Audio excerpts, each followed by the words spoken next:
você que nos acompanha em casa, de alguma maneira também, você está aqui.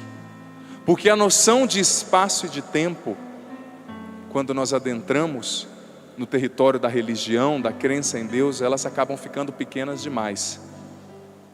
Pelo ato da Eucaristia, um ato que, entre aspas, aconteceu há 2012 anos atrás, que foi o sacrifício de Jesus na cruz, acontece novamente. É a redenção da humanidade que se atualiza. Então, espaço e tempo, essas categorias, elas se tornam pequenas demais quando o mistério de Deus começa a habitar a nossa vida, começa a habitar as nossas escolhas, começa a habitar a percepção que nós temos da realidade e as conclusões que nós vamos tirando na vida. Meu irmão, minha irmã, você está aqui. Você que nos acompanha, como eu disse, de alguma forma também está conosco, está englobado nesse ato litúrgico de oferecer a Deus o seu Filho, novamente pela redenção da humanidade na Eucaristia. E o interessante, meu irmão, minha irmã, é que você não está aqui sozinho.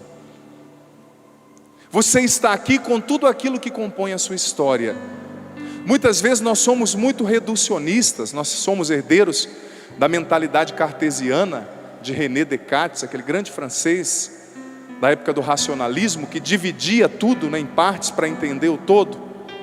Nós somos herdeiros do cartesianismo e acabamos nos dividindo a nós mesmos. Eu vim aqui no encontro, eu estou aqui esse final de semana, depois eu volto para a minha vida. Não, você não veio aqui no encontro e depois você volta para a sua vida. A sua vida veio junto com você para esse encontro. Os seus problemas vieram com você. A sua história, os seus dramas, as suas perdas, tudo que compõe a sua história veio com você para esse encontro. Você não é um ato isolado que escolheu estar em um encontro de carnaval, não. Nesse encontro, você que está aqui e você que nos acompanha em casa, nessa Eucaristia está a sua pessoa com tudo aquilo que a comporta, com as experiências que você foi vivendo na vida, meu irmão e minha irmã, com as perdas que você experienciou, com as dores que habitam aí o seu coração. E mais do que isso, junto com você vieram para esse encontro, também você que está em casa, porque como eu disse, de alguma forma você está aqui conosco. Junto com você vieram para esse encontro todos os seus enredos, todas as suas histórias, e principalmente todas as suas perguntas. Você sabia que junto com você vieram todas as suas perguntas? Quem aqui possui perguntas que ainda não foram respondidas pela vida? Levanta a mão. Eu tenho como diz lá em Minas, eu tenho umas par delas. Você veio para cá com as suas perguntas que não foram respondidas. Esses dias eu fui visitar uma pessoa bem idosa em um hospital.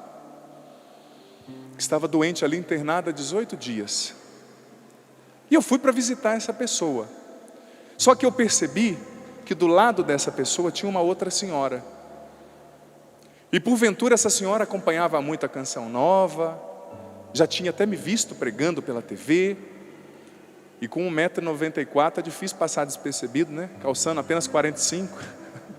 Ela já falou: você não é aquele padre da Canção Nova? Eu falei: sou eu mesmo. Ela falou: que bom que você veio aqui, eu quero conversar com você um pouco. Você pode? Eu estava meio com pressa, mas eu falei: eu posso sim, minha senhora.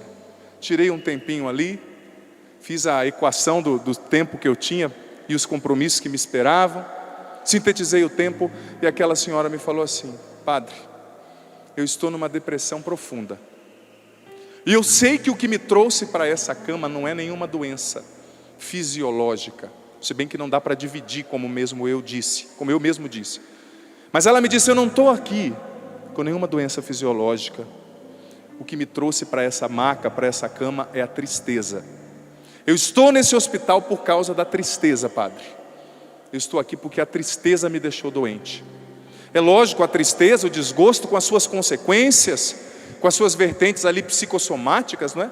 Aquelas tristezas, as mágoas no coração, como a medicina muito bem nos ensina, vão se somatizando dentro de nós e acabam se manifestando em doenças, em tumores, em tantas coisas ruins. E aquela mulher: padre, eu estou aqui por causa da tristeza. E eu perguntei: minha senhora, qual é a gênese, qual é a raiz da sua tristeza? Ela disse: padre, há 4 anos eu estava com o meu marido dentro da minha casa. Padre, eu sempre fui fidelíssima ao meu marido, o meu marido sempre foi fidelíssimo a mim. Nós vivíamos um casamento dos sonhos, nós nos dávamos bem, nós criamos juntos os nossos filhos, nós cuidávamos dos nossos netos. Mas eu cheguei com meu marido em casa, entrei, a hora que nós íamos, meu filho ia fechar o portão, entraram 3 assaltantes conosco em casa, armados, roubaram tudo. E um dos assaltantes, na hora de sair, depois de ter roubado tudo, ninguém reagiu, ele simplesmente olhou para a cara pro rosto do meu marido e deu 3 tiros na cabeça do meu marido na minha frente, e assassinou o meu marido. E o meu marido, padre, caiu nos meus braços, e o sangue que saiu da cabeça do meu marido me lavou, me molhou, me banhou ali naquele momento. E aquela mulher olhou bem nos meus olhos e me perguntou assim: padre, por que isso aconteceu, padre?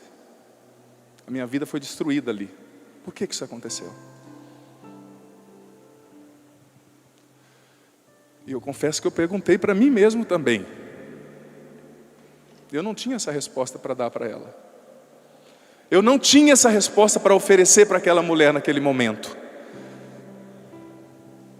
Infelizmente, são muitas as gêneses das explicações aí possíveis. É um ser humano que usou mal a sua liberdade, que se tornou um assaltante. É o mistério da iniquidade, como diz o parágrafo 675 do Catecismo da Igreja Católica. É a ação do demônio, é uma má escolha, como eu disse, o livre-arbítrio.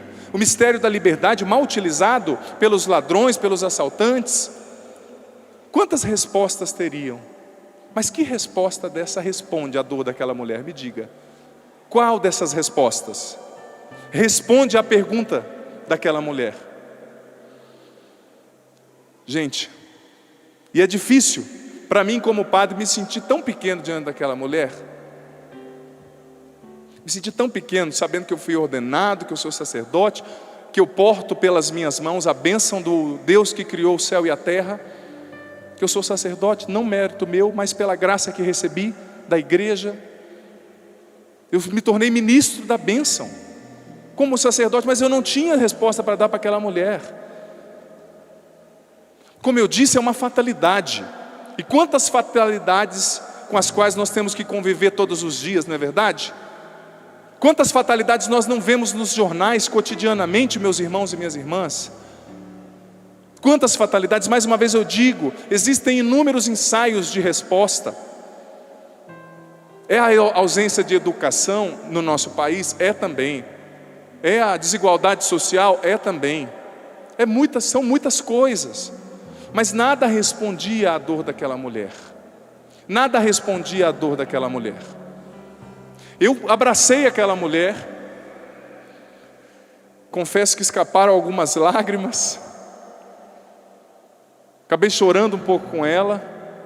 E até a outra doente que eu fui visitar se compadeceu e começou ali a rezar junto comigo por aquela mulher, porque eu fiz uma oração por ela. E eu a abracei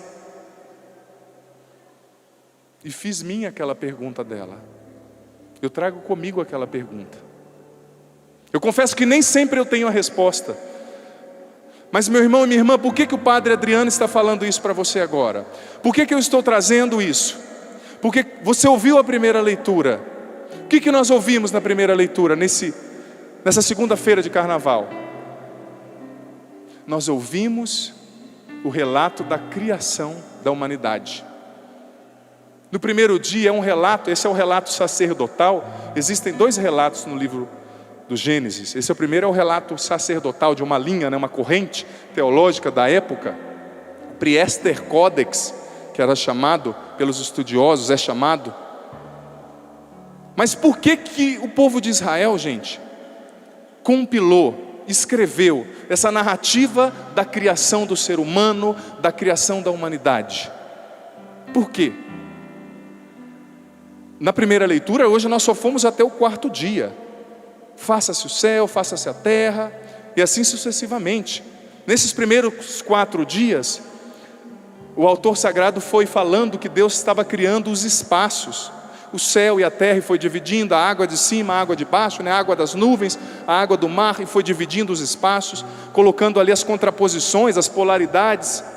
Mas por que o povo de Israel, preste atenção, você que está aqui, você que está em casa, por que o povo de Israel quis escrever uma narrativa da própria criação? Gente, não nos enganemos. Todo livro bíblico nasce para responder uma pergunta. Todo livro bíblico, as cartas de São Paulo, às vezes a gente lê e fala que lindo que São Paulo escreveu. Ele escrevia: vivei no amor. Quando São Paulo escrevia isso, é porque muitas vezes aquela comunidade para a qual ele escrevia, de Tessalônica, dos Gálatas, de Corinto, às vezes a comunidade estava se matando, e ele escrevia: vivei no amor, perdoai-vos mutuamente. São Paulo estava respondendo uma demanda da comunidade, uma pergunta da comunidade. E o livro do Gênesis, meu irmão e minha irmã, principalmente nessa narrativa da criação, ele responde uma pergunta do povo de Israel: quem somos nós? Para que nós existimos? De onde nós viemos e para onde nós vamos? São as famosas perguntas filosóficas que todo mundo se faz em algum momento da vida. Você já se fez essa pergunta? Quem eu sou? Da onde eu vi? Da onde eu vim? Para onde eu vou? Qual é o sentido da minha vida? Mas a pergunta profunda não é quem eu sou um mecânico, eu sou um médico. Não é o que você faz, é quem você é. O que você faz não responde à pergunta de quem você é. O que você faz é um adendo ali, os dons que Deus te deu. Você concretiza, você realiza, mas não responde a pergunta acerca da sua identidade. Então, meu irmão, minha irmã, o livro do Gênesis estava respondendo essa pergunta. O povo chegou em um momento, esse livro do Gênesis não foi o primeiro a ser escrito. Você sabia disso? Que ele é um relato exílico, pós-exílico, depois do exílio da Babilônia, que ele foi definido nesse formato que nós conhecemos. Ele não foi o primeiro livro não, pelo contrário, depois de muito tempo, o povo de Deus teve a necessidade de responder as próprias perguntas que surgiam no coração deles.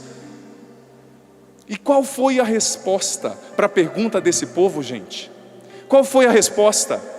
A resposta foi um Deus que cria por amor, um Deus que cria segundo a sua imagem, um Deus que nos cria como uma extensão da sua bondade, do seu amor. Somos filhos do Deus que é amor. Amor é um dos nomes de Deus, gente. Aquele povo queria responder essa pergunta: quem sou eu? E é importante você saber quem é você, porque quem não sabe de onde veio, nunca vai saber para onde vai. Quem não sabe de onde veio, nunca vai saber o que quer verdadeiramente na vida, e vai viver a vida inteira perdido, sem saber o que deseja, sem saber o que espera, sem saber o que Deus deseja. Eles fizeram essa pergunta: quem somos nós, gente? De onde nós viemos? E eu vou dizer para você, na época em que esse livro foi escrito, existiam nas outras culturas, na cultura persa, na cultura babilônica, o famoso mito de Marduk, outras explicações, até mais articuladas literariamente falando, que explicavam até melhor. Mas o povo de Israel encontrou a resposta à sua pergunta. Nós somos frutos do amor de Deus. Deus nos criou do nada, ex nihilo, como diz no latim. Ele nos criou do nada, e por amor. Deus nos criou por amor. Eu sei de onde eu vim, eu tenho uma origem, eu tenho um princípio, que é o amor de Deus, que me criou, que criou tudo o que existe. Bereshit bara Elohim, diz no hebraico, no princípio Deus disse, faz, Deus disse. E esse verbo do hebraico, bará, ele é um verbo que significa uma palavra que cria. No ato de falar, Deus já está criando. No ato de falar, Deus já está dando forma à realidade, está tirando do caos, está colocando ordem às realidades, a todas as coisas. O povo de Israel também caminhou muito tempo com as suas perguntas, e você chegou aqui hoje com as suas perguntas, eu tenho certeza. E essa mulher que me encontrou no hospital tinha as suas perguntas. E quanta gente que nos acompanha que não tem suas perguntas, que não perderam pessoas que amavam. Quantas pessoas não perderam pessoas que amavam? Eu falei sobre isso, sobre o mistério da finitude no livro Construindo a Felicidade. O mistério da finitude humana, as pessoas que vão passando e vão deixando a ausência no nosso coração. É fácil perder alguém, gente? Não é. Você que perdeu alguém que você amava e que está aqui ou que está em casa, Deus sabe o tamanho da dor que está no seu coração. Mas Deus pode preencher esse vazio com a presença e com o amor dEle. É preciso que você se abra, meu irmão, minha irmã, que você permita que Deus entre nesse vazio que está no seu coração, porque o amor dEle é a resposta que você busca. O amor dEle é a resposta que você espera. Você que chegou aqui com as suas perguntas, tem gente que chegou aqui com uma mochila pesada nas costas. Tem gente que você vê andando assim, ó. Você conhece alguém assim? Está tão pesado, com tanta pergunta, com tanto entulho, com tanto lixo. Meu irmão, minha irmã, esse lixo, essas mágoas, essas coisas que estão pesando sobre as suas costas, nesse acampamento de carnaval, nessa missa, precisam ficar aos pés da cruz de Jesus, e não mais sobre você. Você não pode sair daqui com isso. Você não pode sair daqui com isso, encurvado, encurvada, sob o peso de tantas perguntas. As respostas não serão mágicas não, viu? As respostas não serão mágicas. A resposta é o amor. E o amor, mesmo quando não responde, responde. Mesmo quando ele não responde com a palavra que você quer ouvir, ele te apresenta um caminho de resposta. Ele te apresenta um caminho de superação, de integração das suas perdas, de caminhada. Deus disse faça-se, e essa palavra, como eu disse do hebraico barar, que é a palavra que cria, foi proclamada sobre o nada, e a ordem se fez sobre o caos. Hoje Deus está proclamando também uma palavra sobre a sua vida, você que está aqui.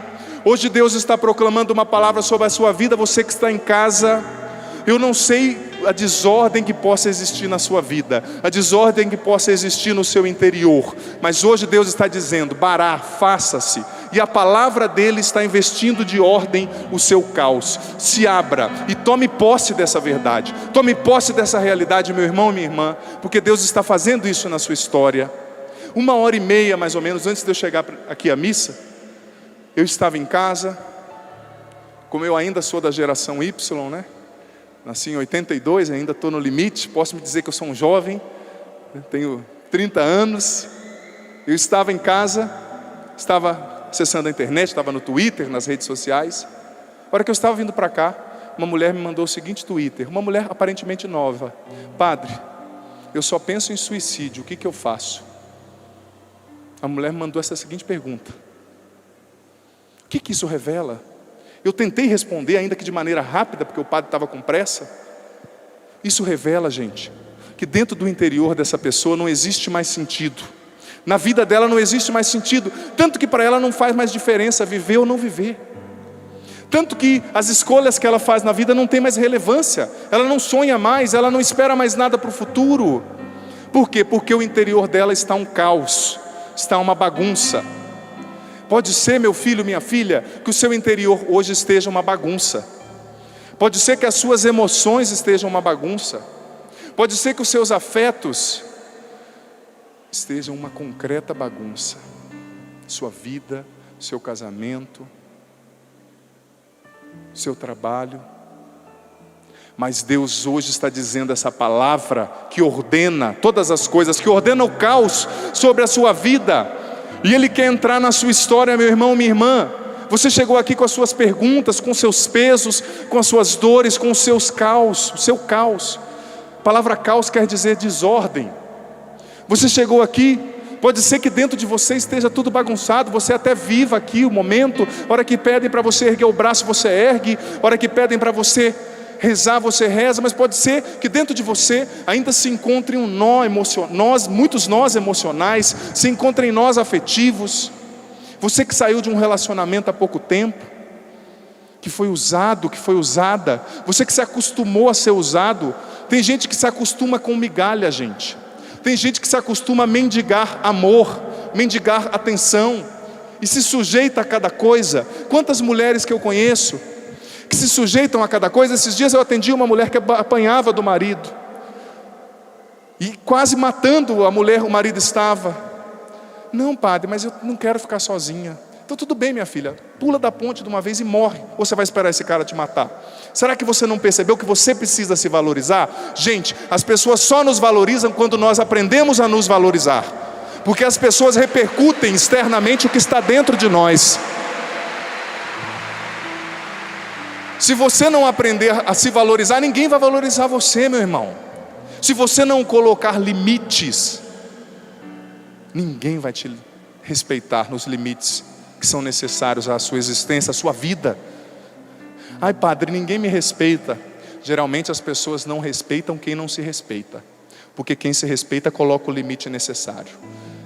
Quem se respeita não deixa as pessoas pularem a grade, romperem a cerca. Por isso que amizade sem respeito, relacionamento sem respeito, já deixou de existir há muito tempo, e está somente sendo perpetuado por pessoas carentes, que muitas vezes mendigam o amor, mendigam a aceitação. Você não precisa mendigar nada. Deus hoje está dizendo para você, meu filho e minha filha, que Ele te ama, que a resposta às suas perguntas é o amor dEle, e que Ele tem uma vida nova para te dar. Você que nos acompanha, que porventura está preso nos vícios, você que usa droga, você que está com a sua vida perdida. Quantos jovens, gente, eu como padre, quantos jovens eu não encontro com a vida destruída. Deus está dizendo para você hoje, eu quero entrar na sua história, eu quero responder as suas perguntas com o meu amor. Às vezes não vai ser a resposta que você espera, mas um eu te amo é uma resposta muito mais forte do que qualquer outra. Faz a experiência de se sentir sozinho, de se sentir desolado, de se sentir triste, desanimado, com um monte de perguntas. Se alguém chegar, um amigo, uma amiga, o pai, a mãe, o irmão, a irmã, ou o marido, se você for casada, ou a esposa, o namorado, a namorada, faz a experiência de você estar desanimado, cheio de perguntas, e essa pessoa olhar nos seus olhos e te disser, eu te amo. Precisa de mais alguma resposta? Não precisa. O olhar que nos ama responde às perguntas e nos faz encontrar aquilo que nem nós mesmos sabíamos que procurávamos. O olhar que nos ama, que acredita em nós, responde até mesmo as perguntas que a gente não fez. Quantas perguntas você não fez? A resposta é o amor. Deus hoje está olhando nos seus olhos, você que está aqui, você que está em casa, está dizendo para você, eu te criei por amor. Eu te criei por amor, e eu tenho por você um amor eterno, um amor único, um amor especial. Eu sei que você convive com inúmeras perguntas, com inúmeros fardos, mas Deus te diz, eu te amo. Eu te amo. Quantas pessoas nunca escutaram essa palavra, gente? E quando escutaram essa palavra, acabaram escutando, mas entendendo que o amor que elas recebiam era um amor cobrado. Muitas vezes nós somos formados a ser amados quando nós fazemos algo bom. Nossa, que bom esse meu filho. O pai bate a mão lá na cabeça do gurizinho, do menino. Que bom esse meu filho. Ô meu filho, o pai te ama, você tirou nota 10. Ai, você é ótimo funcionário, nós amamos você aqui na empresa, você fez tudo de bom. Deus não exige resultados de você para te amar. Deus não exige números, Ele te ama do jeito que você é. E como você está, meu irmão, minha irmã, essa é a resposta às suas perguntas. O amor de Deus por você. Padre, mas eu perdi pessoas que eu amava, padre, eu estou triste. Se abra ao amor de Deus nessa missa, que Ele vai curar o seu coração. Padre, mas eu perdi o emprego, eu fui traído, traída. Padre, eu estou no vício. Deixa Deus te amar. O maior problema seu não é o vício, mas é a ausência de amor que te levou a esse vício. Mas é a carência que muitas vezes faz você escrava das opiniões alheias, dos vícios, das coisas que as pessoas vão impondo sobre você, sobre mim. Deus disse: faça-se. Deus está dizendo sobre você. Como padre, profeticamente aqui eu proclamo em nome de Jesus, Deus está dizendo: faça-se sobre a sua vida. Faça-se. Faça-se um homem novo. Faça-se uma mulher nova. Faça-se um homem liberto, uma mulher liberta, um homem curado, uma mulher curada. É esse verbo da palavra que cria ao ser pronunciada. Mais uma vez eu pergunto: quais são os caos hoje que existem dentro de você, as desordens que precisam ser ordenadas? Ordenadas pela palavra de Deus, pela ação de Deus, pelo amor de Deus. Gente, como é difícil sim lidar com certas coisas. Como é difícil sim perder coisas que nós lutamos para conquistar. Que nem essa mulher que me procurou no hospital. Eu não menosprezo o sofrimento não. Pelo contrário, eu chorei junto com ela. Como eu teria vontade hoje de chorar com muitos de vocês que estão aqui. Como representante de Deus, dizendo para você: olha, eu não tenho resposta, mas eu sei que Deus te ama. Como eu gostaria de dar um abraço em você. O abraço que eu tenho certeza que Jesus daria.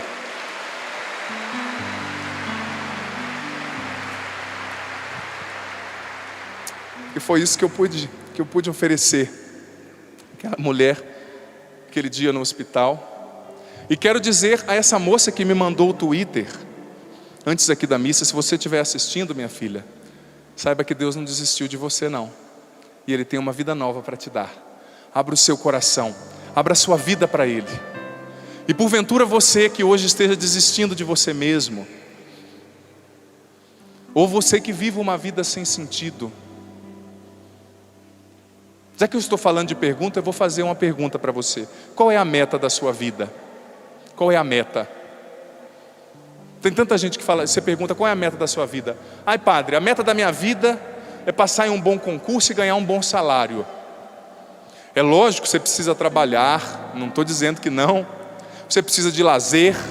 Você precisa ter sim, se possível, um diploma, uma especialização, um MBA, um mestrado, um doutorado. Mas o que você vai fazer com tudo isso, se for só essa a finalidade da sua vida, o dia que os seus dias sobre essa terra acabarem? É bom você construir metas aqui nessa terra, mas não esqueça de construir metas onde as realidades não passam, onde a prata e o ouro não se deteriora no céu. Metas que te levem à eternidade, meu irmão, minha irmã. Não deixe de construir metas que te levem à eternidade. Metas que te construam para Deus, para o céu. Você precisa sim lutar para ter um bom emprego, mas a finalidade da sua vida não pode ser somente o status social e o dinheiro que você ganhar. Quantas pessoas vivem uma vida sem sentido, porque colocam a sua esperança somente em coisas passageiras. Ai padre, a minha vida acabou porque eu perdi o emprego. Você já vê que uma pessoa dessa é uma pessoa imatura. Porque se a sua felicidade estiver fundada no seu emprego, você vai ser o candidato à maior infelicidade do mundo. Se a sua felicidade estiver fundada no seu namoro, você vai ser o candidato à maior infelicidade do mundo. Porque a gênese da sua felicidade, o porto seguro, o fundamento, meu filho, minha filha, meu irmão, minha irmã, da sua felicidade precisa ser o amor de Deus. O amor de Deus é o amor que responde. Quantas perguntas não podiam ter sido feitas a Jesus? E qual é a resposta dele? Olhe para a cruz. Essa é a minha grande prova. Olhe para a cruz, essa é a minha grande resposta. É o amor por você. É o amor que cura as suas feridas. É o amor que cura as suas chagas. É o amor que te levanta dos abismos da prostituição, que te levanta dos abismos da droga, que te levanta dos abismos da ausência de sentido, que abre, que inaugura novas estações na sua vida, que te propõe novas metas. Você foi criado por amor e para amar, por mais que muitas vezes falem o contrário. Aquele velho dilema entre o criacionismo e o evolucionismo, com certeza você já deve ter ouvido falar, a teoria de Charles Darwin, da evolução das espécies, Seleção Natural, né? O livro que foi lançado por ele em 1859, A Origem das Espécies, que fala que o homem descende do macaco, que pela seleção natural ele foi se aperfeiçoando. Tem gente que fica perdendo tempo aí para saber se veio do macaco ou não. Eu sei que Deus me ama e que o amor dele é uma resposta para a minha vida. E eu não quero saber se tem macaco ou não na minha descendência, dos meus ancestrais. Eu quero ter a certeza que Deus me ama e que Ele me criou por amor, e o amor dele sempre vai me sustentar. É isso que responde às minhas perguntas, é isso que responde às minhas dúvidas. Meu irmão e minha irmã, e o bonito dessa narrativa da criação que nós ouvimos é que a criação, ela não acaba no ato de se criar. Tem gente que fala assim: padre, a narrativa da criação está no Gênesis. Não, a narrativa da criação está em toda a Bíblia, porque Deus cria salvando e salva criando. A salvação, ela é um processo, ela continua. Deus, à medida que Ele vai salvando o ser humano, Ele vai aperfeiçoando a criação, Ele vai levando a criação à sua plenitude, Ele vai elevando a criação. A criação está em processo.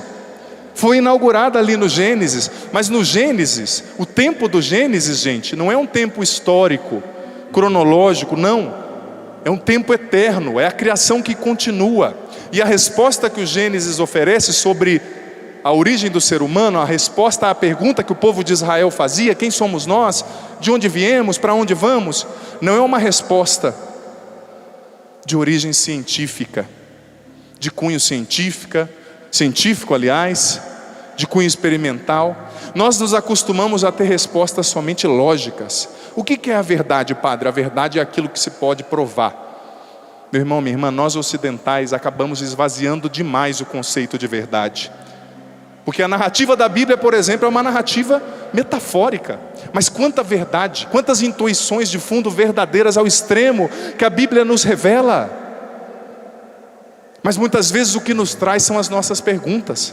Por isso que nós precisamos saber ordenar as nossas perguntas ao amor de Deus que nos cria e que vai nos salvando à medida que nós vamos vivendo, irmãos e irmãs, à medida que nós vamos optando por Ele. Esses dias eu conversava também com uma pessoa, eu atendi uma pessoa, e a conclusão que eu e essa pessoa chegamos foi a seguinte: que o que estava fazendo essa pessoa sofrer não era o sofrimento que ela estava vivendo, mas era a sede que ela tinha de ter todas as respostas nas mãos, sede de exatidão, sede de controlar o próprio destino. Mas você não vai controlar o seu próprio destino. Quem é o Senhor da história é Deus. É Ele que vai controlar a sua vida, meu irmão, minha irmã. A você, a mim, resta o abandono, resta a confiança nesse amor que nos acompanha. É pena que muitas vezes eu e você somos, como diz o Evangelho, como disse Jesus, aliás, em outras narrativas aos seus discípulos, nós somos duros de coração. Nós somos duros de coração. Tem tanta gente que se revolta com coisa: ai, pai, eu estou revoltado porque fulano da igreja me tratou mal, porque meu padre é chato, padre, eu estou revoltado.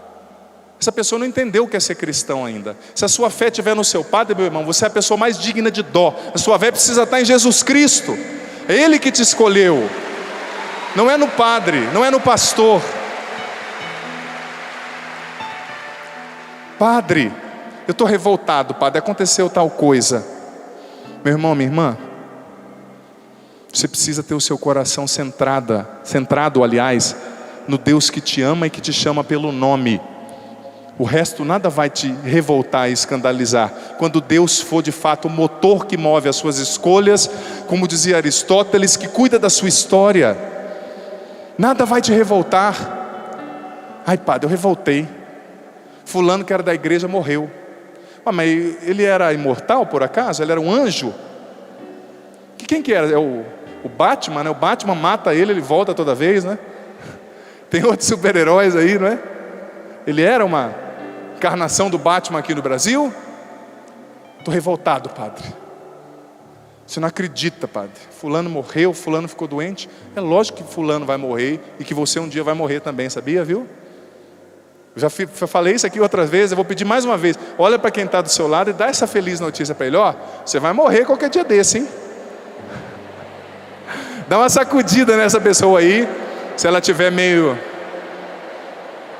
Isso, vamos nos animar mutuamente. Saiba disso. Só, olha aqui agora. Esse povo nosso é comunicativo. Vou deixar o restante da comunicação para depois. Você falou para a pessoa, qual foi a reação dela? Ela sorriu? Você vai morrer, sabia? Eu também vou morrer. Todos nós um dia vamos encontrar a nossa finitude. Mas padre, eu estou revoltado. Gente, quem tem uma fé madura não se revolta diante da morte, porque entendeu que a morte é consequência natural da vida, e que Deus é capaz de ressuscitar até mesmo os mortos. Deus é capaz de inaugurar novos tempos, a salvação, mesmo quando a nossa história humana acabou. Nós vamos nos revoltando, nós vamos perdendo a nossa fé por causa de coisas tão pequenas. E os meios de comunicação, muitas vezes atrás de notícias e de sensacionalismo, fazem questão de colocar na mídia mensagens para colocar em xeque a nossa fé. Ai padre, eu não vou mais na igreja não, eu vi tal notícia no evangelho da igreja, ou tal notícia no jornal, aliás, no telejornal da igreja, me revoltou, não vou mais na missa. Você não tem senso crítico não para se posicionar diante de uma notícia, ou você vai ser manipulado sempre por aquilo que o jornal coloca? Vai ler, meu filho, minha filha, vai conhecer a sua fé e a sua igreja, vai conhecer a consistência do que você acredita. Não seja escravo de um sensacionalismo. Olha, eu vou dizer para você, com todo respeito às vítimas dos casos de pedofilia, muitas vezes até praticado por sacerdotes, mas se você pegar a estatística, mais de 90% dos casos de pedofilia não acontece na igreja, não acontece em casa, pelos pais, pelos tios e pelos primos. Isso aí ninguém fala. Mas quando um padre, pela sua fraqueza, e ninguém está justificando, se o padre cometeu, a igreja é a primeira a querer ali resolver a situação, principalmente com o nosso querido Bento XVI, tem agido assim. Ele é o primeiro a pedir que se averigue, que se puna os culpados. Mas quando um padre faz, tem que passar a semana inteira na mídia, né? Semana inteira. Mas infelizmente, onde tiver uma instituição composta por gente, igual a igreja, igual tantas outras instituições, vão existir fraquezas sim, eu preciso te dizer. Então você que está aqui, que vai voltar para sua casa, você que participa, quem sabe, de uma paróquia, de um grupo, aprenda a conviver com as fragilidades do outro. Porque quem não tolera a fragilidade do outro é porque ainda não aprendeu a conviver com as suas. Porque ainda não aprendeu a integrar a própria fraqueza. Fica exigindo do outro que o outro nunca vai ser capaz de ofertar. A maturidade de uma pessoa você mede pela capacidade que ela tem de lidar com o erro alheio. Quem sabe entender o erro dos outros, sem exigir que o outro haja como um anjo, alcançou um significativo grau ali na escalada da maturidade. Um significativo grau na escalada da maturidade. E como eu disse no livro Construindo a Felicidade, sem maturidade não existe felicidade. Quantas pessoas, gente, como nós muitas vezes nos tornamos reféns do que os outros pensam de nós, refém da moda, refém disso, refém daquilo outro.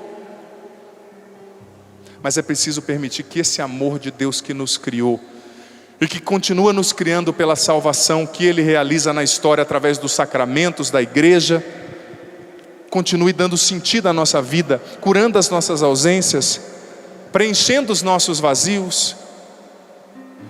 Eu admiro demais o testemunho do Papa João Paulo II, porque em muitas das suas encíclicas, ele se dirigia aos sofredores desse mundo, àqueles que têm uma pesada cruz, àqueles que estão doentes, àqueles que estavam em fase terminal, àqueles que têm uma doença degenerativa, àqueles que viviam circunstâncias difíceis no casamento, na família. João Paulo II dizia: a resposta que vocês vão oferecer ao mundo diante da dor de vocês é um amor concreto, porque o amor que mais nos cura nem sempre é o amor que a gente recebe, mas é o que a gente tem a coragem de ofertar aos outros. Mesmo quando não nos sentimos amados, mesmo quando nos sentimos pequenos, o amor que mais nos cura é aquele amor heróico, gente, que nasce de momentos muitas vezes difíceis. Padre, mas está tão difícil o meu casamento. Padre, mas está tão difícil ser uma pessoa honesta. Quantas propostas nos são oferecidas? Ontem eu falava cedo na pregação da mentalidade que reina infelizmente no Brasil, do jeitinho, do levar vantagem. Padre, mas no meu serviço eu tenho a possibilidade de ficar muito mais rico. E a gente vai arranjando desculpa, né? Padre, porque eu vou dar uma escola melhor para o meu filho. Padre, porque eu vou ter uma qualidade de vida melhor. Meu irmão, minha irmã, você não tem que pensar na qualidade de vida, você tem que pensar na sua consciência. Ela precisa guiar as suas escolhas. E quando a sua consciência não te acusar, procure ler a palavra de Deus, porque infelizmente nós estamos num tempo no qual a nossa consciência é profundamente relaxada, gente. Quantas pessoas têm uma consciência relaxada? Ah, padre, eu estou fazendo isso aqui, mas eu acho que não é errado não, padre, eu vou fazer.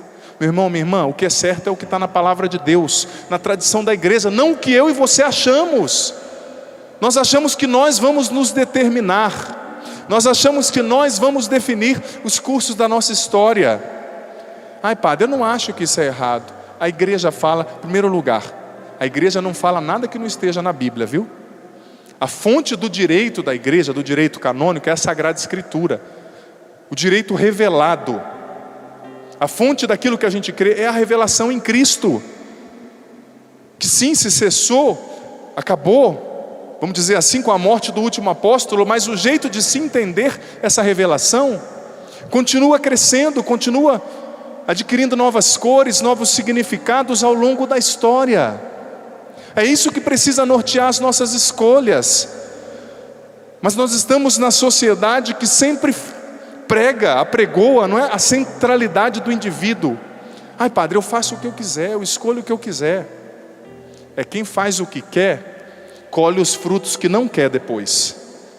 Quem faz o que quer, colhe os frutos que não quer. Porque o que precisa ordenar as nossas escolhas, meu filho, minha filha, minha irmã, meu irmão, aliás,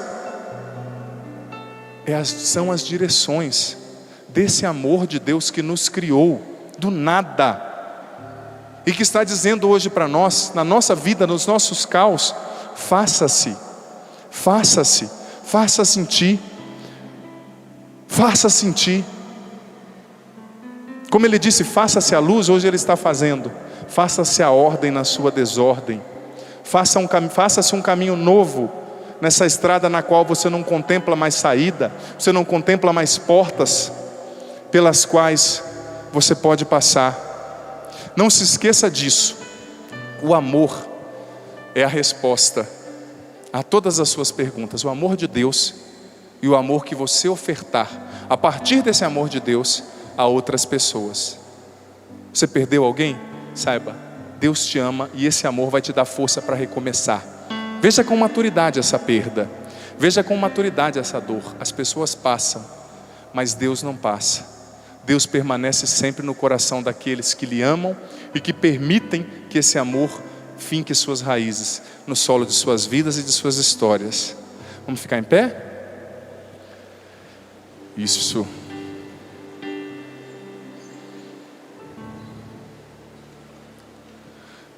Dá uma erguida assim nos seus braços. Olha só que povo que sentiu aí um pequeno sono, coragem. Você também que está em casa, vamos rezar juntos, gente. Vamos nos colocar na presença de Deus agora. Vamos clamar juntos que pela ação do Espírito Santo Deus já venha nos recriando com o seu amor e que Ele venha nos salvando. Levanta o seu braço, mas pode manter levantado. Vamos ser combatentes agora na oração. E repita comigo: Espírito Santo de Deus, Tu que procedes do Pai e do Filho, eu te suplico, Tu que és o amor de Deus, vem agora sobre mim. Vem agora sobre mim, Espírito Santo. Vem agora sobre o meu coração, Espírito Santo.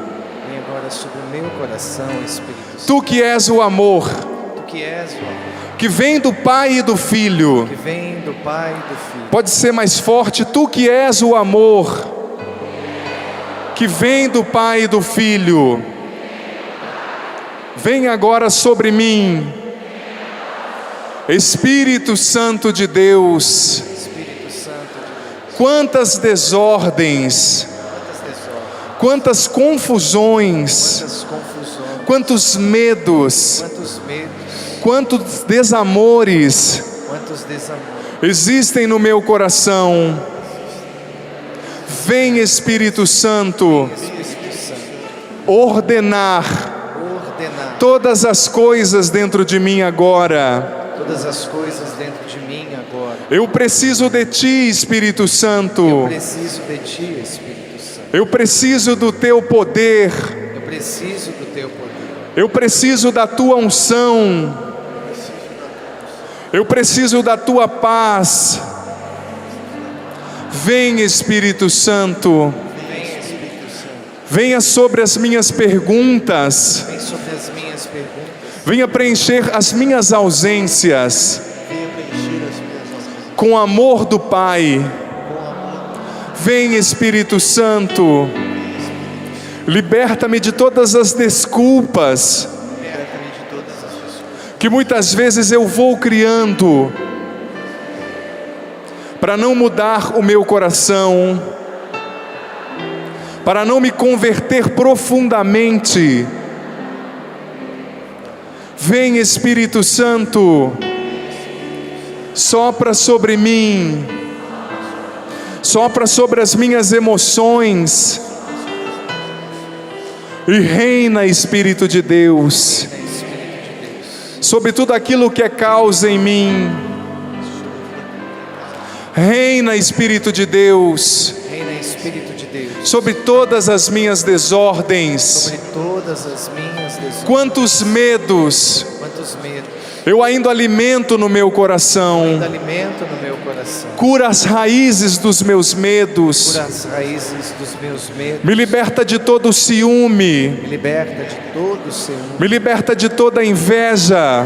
Me liberta de toda a inveja. Me liberta de toda a carência Me afetiva. liberta de toda a carência afetiva. Faz de mim uma pessoa nova. Faz de mim uma pessoa nova. Vem, Espírito Santo. Vem, Espírito Santo. Que o seu amor agora Que o seu amor agora chegue a todas as áreas da minha história. chegue a todas as áreas da minha história. Chegue a todas as etapas da minha vida. Chegue a todas as etapas da minha vida. Vem, Espírito Santo, Vem, Espírito Santo. cura o meu coração. Cura o meu coração. Me liberta de todos os apegos. Liberta de todos os apegos. Liberta-me de todas as falsas alegrias. Liberta-me de todas as falsas alegrias. Ressuscita o bem dentro de mim. Ressuscita o bem dentro de mim. Traz sentido à minha vida. Traz sentido à minha vida. Traz sentido às minhas escolhas. Traz sentido às minhas escolhas. Vem, Espírito Santo. Vem, Espírito Santo. Alimenta as virtudes no meu coração. Alimenta as virtudes do meu coração. Me liberta de todo o comodismo Liberta de todo o comodismo. que me fez acostumar, Me fez acostumar. me acostumar Me acostumar. em mendigar o amor das pessoas. Mendigar o amor das pessoas. Eu sei que o amor que Deus tem por mim Eu sei que o amor que Deus tem por mim é enorme, é enorme. é incondicional. É incondicional. E eu não quero mais mendigar Eu não quero mais mendigar o amor de ninguém. o amor de ninguém. Vem, Espírito Santo, Vem, Espírito Santo. cura-me profundamente agora. Cura-me profundamente agora. Cura minha autoimagem. Cura minha autoimagem. Cura minha autopercepção. Cura minha autopercepção. Cura-me, Espírito Santo. Cura-me, Espírito Santo. Liberta-me, Espírito Santo, Liberta, meu Espírito de todas as palavras duras que eu ouvi, de todas as palavras duras que eu ouvi, palavras de rejeição, palavras de rejeição, palavras de reprovação. palavras de reprovação. Faz uma obra nova em mim, Espírito Santo. Faz uma obra nova em mim. Eu quero me achegar a Jesus nessa tarde, Eu quero me achegar a Jesus nesta tarde. assim como no Evangelho de hoje. Assim como no Evangelho de hoje. Eu quero levar a Jesus Eu quero levar a Jesus as minhas feridas, as minhas feridas, as minhas inconsistências, minhas inconsistências, as minhas dores. as minhas dores. Vem, Espírito Santo, Vem, Espírito Santo. inaugura novos tempos, Inaugura novos tempos. abre novas portas Abre novas portas na minha história, na minha história. ressuscita a esperança, Ressuscita a esperança, a alegria a alegria dentro de mim. dentro de mim. Vem, Espírito Santo, Vem, Espírito Santo. eu quero sentir esse amor de Deus. Eu quero sentir nesse amor de Deus. Vem, Espírito Santo, Vem, Espírito Santo. eu quero recomeçar, Eu quero recomeçar, sentindo-me criado, sentindo-me criado, salvo salvo e amado por e Deus, amado por Deus. porque o amor de Deus Porque o amor de Deus é a resposta é a a resposta todas as minhas perguntas. a todas as minhas perguntas. Vem, Espírito Vem, Santo. Espírito Santo. E com os braços erguidos, vamos rezar agora na linguagem do Espírito, junto com os músicos, juntos com os instrumentos. Solta a sua voz agora. Deixa o Espírito Santo fazer essa obra de reestruturação dentro de você, de recriação, pela força do amor de Deus.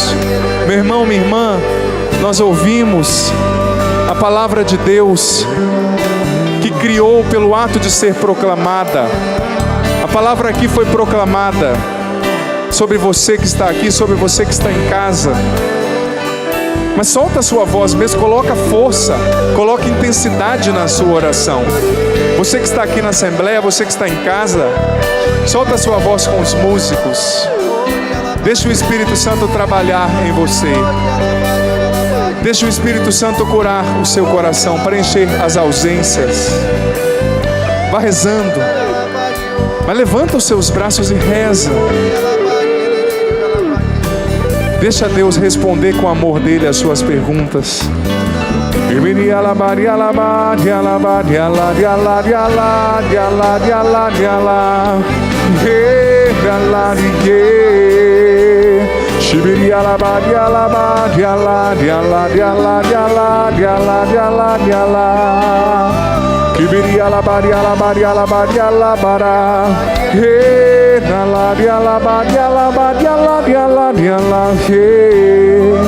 Vai rezando, meu irmão, minha irmã.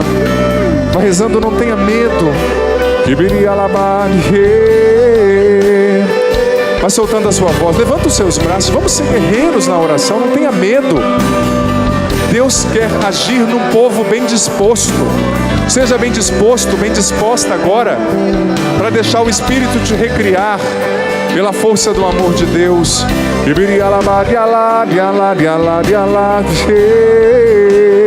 Continue rezando.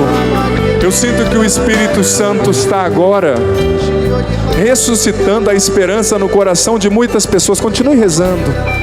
O Espírito Santo está ressuscitando agora a esperança no coração de muitas pessoas que já não tinham mais esperança. O Espírito Santo também está tocando agora pessoas que ultimamente principalmente, só vinham tendo pensamentos de derrota, de desânimo, de tristeza. O Espírito Santo te liberta.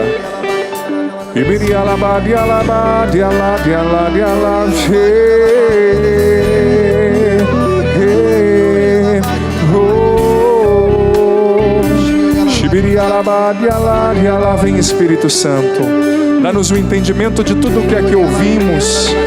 Vem, Espírito Santo, revela-nos que o amor de Deus responde às perguntas, até mesmo aquelas que aparentemente não têm resposta. O amor é a resposta. A cruz de Cristo é a resposta.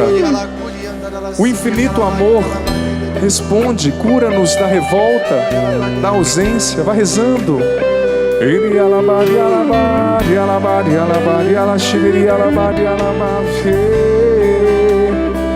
O Espírito Santo está tocando agora. Muitas pessoas que vinham vivendo uma vida de mentiras. Continua rezando, mas coloque intensidade na sua oração. Seja bem disposto, bem disposta, meu irmão, minha irmã. O Espírito Santo está libertando agora pessoas que vinham vivendo em uma concreta mentira. Era isso que me vinha forte ao coração. Você estava vivendo um personagem, uma vida de mentiras, na qual você agia escravo de carências, escravo da aprovação das pessoas. O Senhor está dizendo: não, eu te quero livre porque eu te amo. O Senhor está tocando também pessoas que perderam entes queridos e que estavam com um profundo vazio no coração. O Senhor está te enchendo de amor.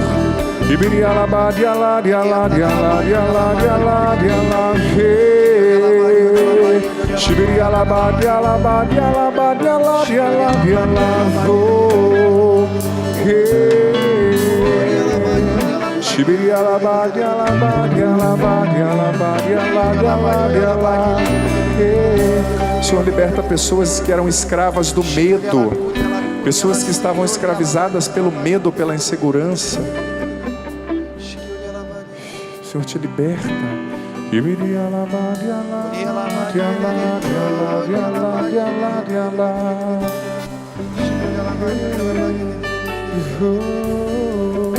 Manifesta a tua glória, Senhor, nesse lugar. Nos liberta das algemas, Senhor. Nos liberta das correntes dos vícios. Nos liberta das angústias. Liberta aqueles que têm depressão, aqueles que perderam o sentido da vida. Liberta, Senhor. Alcança.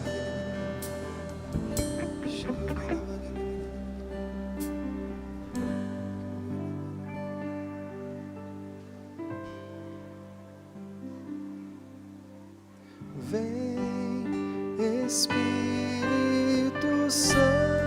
Cante isso. Vem, encha-nos, Deixa Ele te encher. Senhor. O Espírito que é o amor que procede do Pai e do Filho. Vem, Espírito Santo. Mais forte, vem, encha-nos. Vem, encha-nos. Vem, sela-nos, Senhor. Mais uma vez, vem, Espírito Santo, força. Vem, Espírito Santo. Vem, encha-nos, Senhor. Vem, Espírito Santo. Vem, encha-nos. Vem, sela-nos, Senhor.